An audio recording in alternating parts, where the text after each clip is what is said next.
Okay, now we're going to jump back to our sample rehearsal again to explore an exercise called Stop and Think. So, in order for actors to be ready to improvise during an audience intervention, it is essential that the actors become deeply familiar with their character's inner life. And a powerful method for generating this familiarity is a technique developed from Boal by Birgit Fitz called Stop and Think. Let's see the actors do that right now. What I'm going to take us through now are a couple of rehearsal techniques that are going to seem strange. They're going to seem quite strange to you as actors. But these are techniques, again, that we're borrowing from Augusto Boal, whose work, as I described earlier, this work completely grows out of Boal's work. Although we're not doing what I would necessarily call the theater of the oppressed, this work grows out and is indebted to Augusto Boal's theater of the oppressed. And I always want to make sure that we acknowledge the origins of the work in that tradition and the fact that without his work, we wouldn't be here doing this.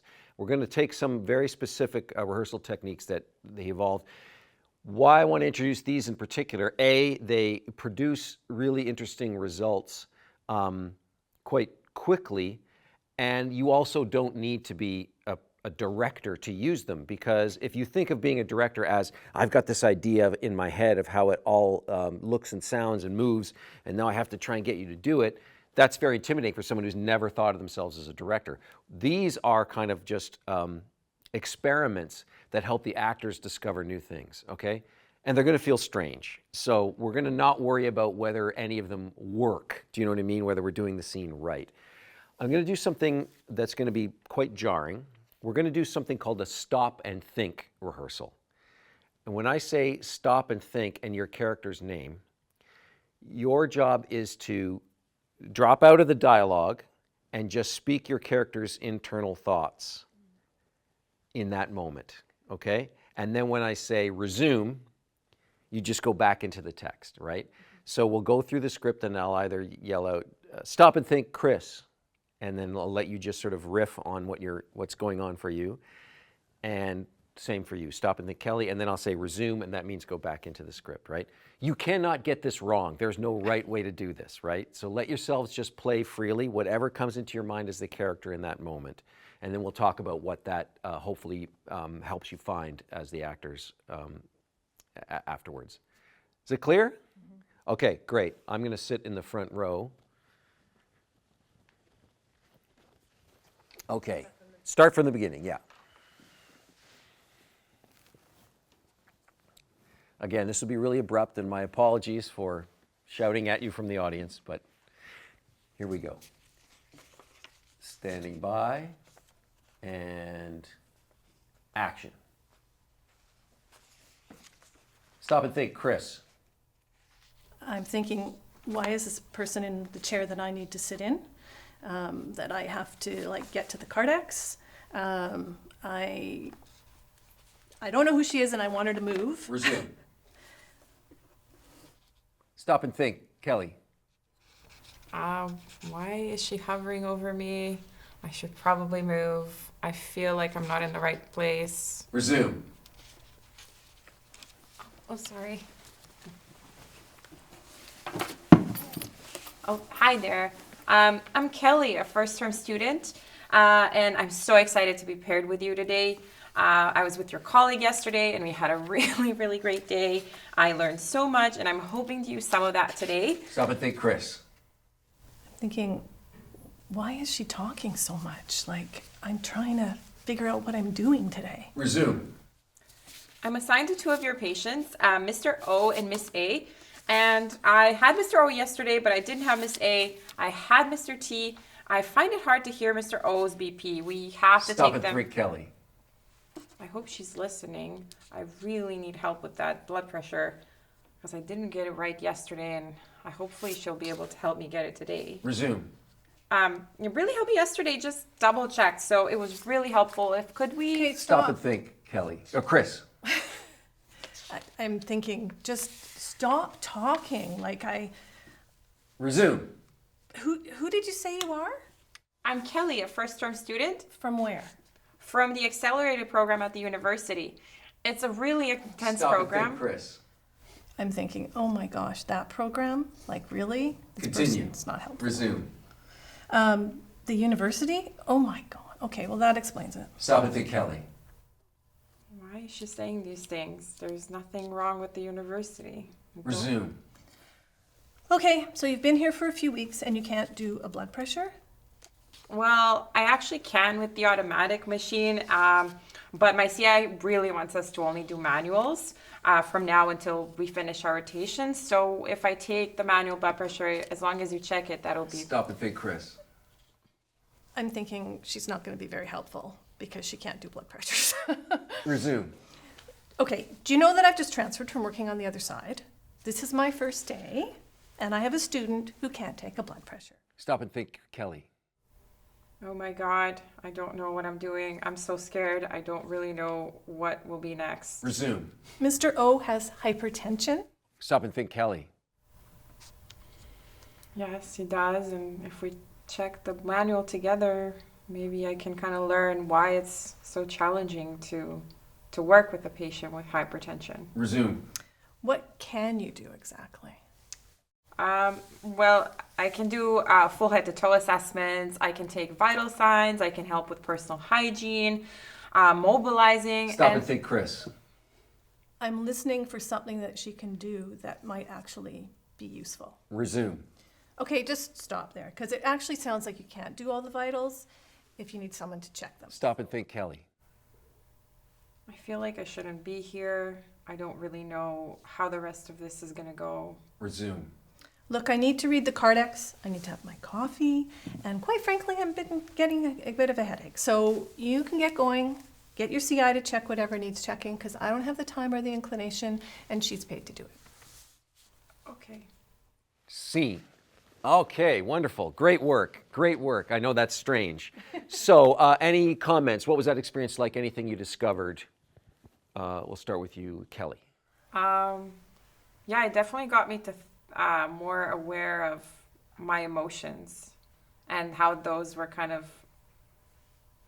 I feel like maybe my responses to whatever I was saying to Chris wasn't sufficient. Like, and it almost felt like there was nothing else I could say towards the end of the scene, that because I was coming from thinking out loud, and then, okay, we're going to think about the hypertension, and then by the end I just felt like I had nothing left to say because nothing was going to cut it for her. Right, you're right. And is it fair to say what I felt like I was seeing was there was a sadness I could see that I hadn't seen before in the same way, right? Like I really saw you, Yeah. you know. Yeah, I just felt like I was trying to hold back. I'm like, I feel like if this goes on some more, I feel I'm probably going to start crying. Right, yeah. So it really did, this exercise really did bring you to another emotional layer. That I felt like I could see it. So yeah, and again, really important tip, right? As a director, I didn't say, I need more emotion, right? We just did this exercise, which is this very simple instruction, and Raluca discovers a bunch of new things and goes deeper into the character. What about for you? Well, I think I realized in speaking what was going on for me, how much of my way of being is that I'm just really flustered and really overwhelmed. And like there's just too much going on. Right. Her talking is just adding to that too much going on. Right.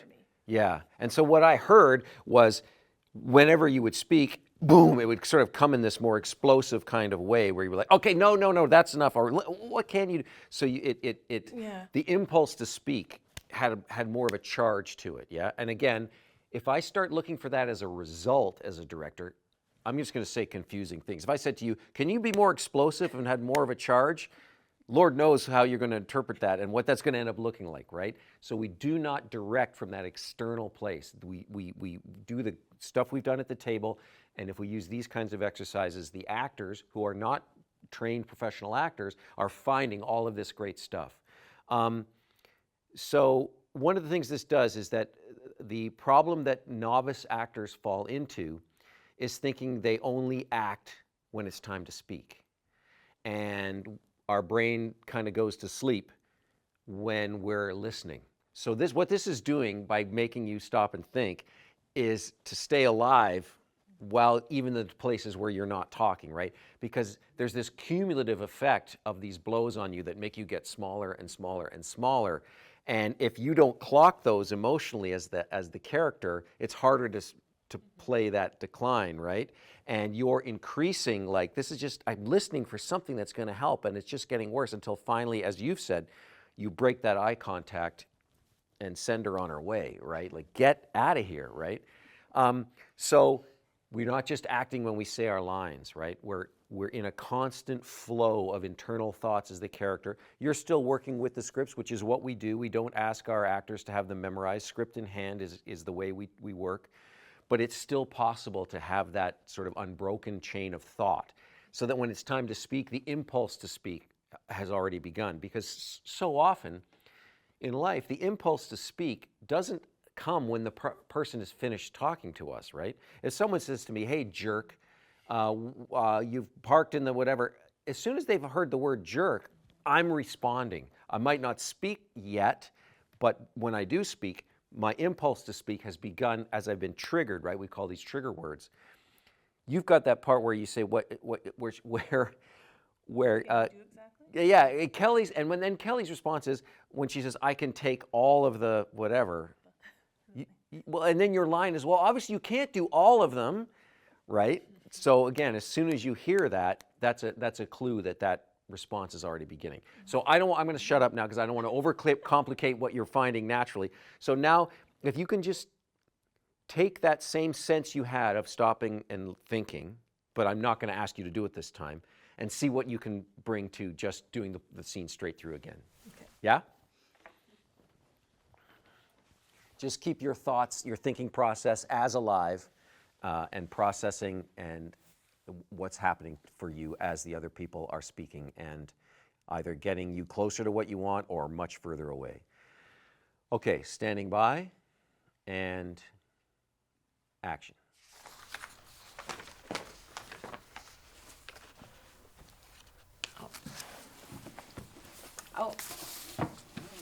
Oh, hi there. My name is Kelly. I'm a first-term nursing student, and I'm so excited to be paired with you today. I was here yesterday with your colleague, and we had a really great day. I learned so much, and I'm hoping to use some of that today as well. I'm actually assigned to two of your patients, Mr. O and Miss A. I had Mr. O yesterday, but I didn't have Miss A. I had Mr. T, but I do find it hard to hear Mr. O's blood pressure. We actually have to check them manually, so the RN really helped me out with that yesterday and just double checked, really. It was all really helpful. Could you stop with all the details? Who did you say you are? I'm Kelly. I'm a first-term student From where? from the accelerated program at the university. It's really intense, but I'm really enjoying it. Oh, the university. Well, that explains it. All right, so you've been here for a few weeks and you can't do blood pressure? Well, I can with the automatic machine, but my CI wants us to only do manual for the rest of our rotation. So I can do it manually as long as you double check. Okay, so do you know that I've just transferred from working on the other side? This is my first day back. I have a student who cannot take a blood pressure. And Mr. O has hypertension. So what can you do exactly?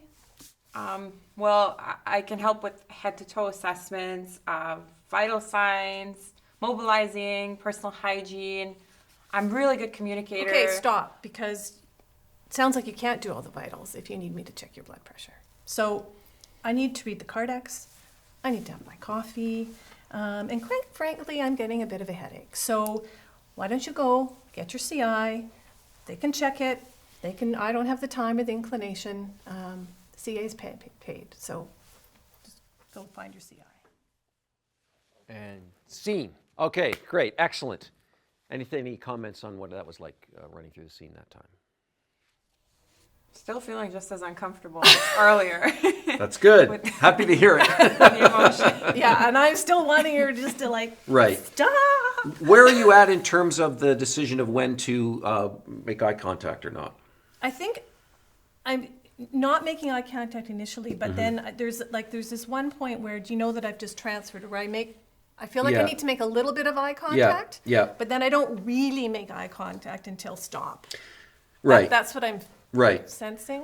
I'd like to try do that something you, particularly for this next, I'm going to give you a really strange exercise next if you thought that was strange.